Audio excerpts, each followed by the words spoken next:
Day number 59, 100 Days Journey for our CHJC 45th Anniversary. Our text for today will be on Ephesians chapter 6, 16 to 18.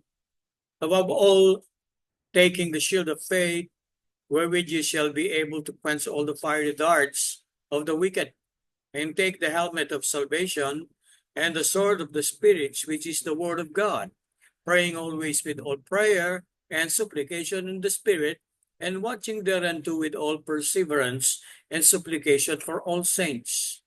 Sa nakaraang pag-aaral, ating nakita ang baluti ng Diyos na dapat suot-suot ng bawat mananampalataya sa pakikipagdigmang spiritual.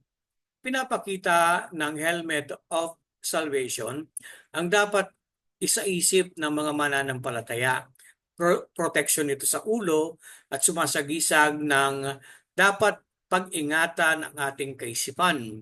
Ang kaligtasang ating tinamo ay dahil lamang sa biyaya ng Diyos. Laging ilagay sa ating kaisipan na hindi tayo karapat-dapat dati, ngunit tayo ay binigyang pansin ng banal na Diyos dahil sa kanyang bugtong na anak.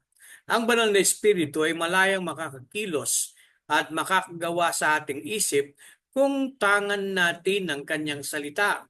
Dahil sa pamamagitan ng pag-aaral at pagbabasa ng kanyang salita, ito ay sandata na ating magagamit sa atake ng kaaway sa ating buhay.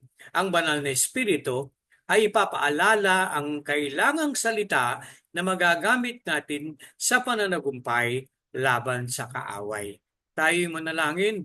O Diyos, nagpapasalamat po kami dahil merong kaming Biblia, ang salita ng Diyos. Ito'y aming magagamit upang managumpay laban sa kaaway.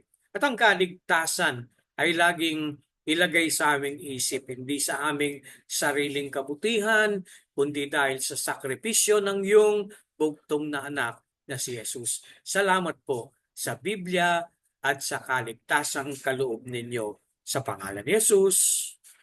Amen.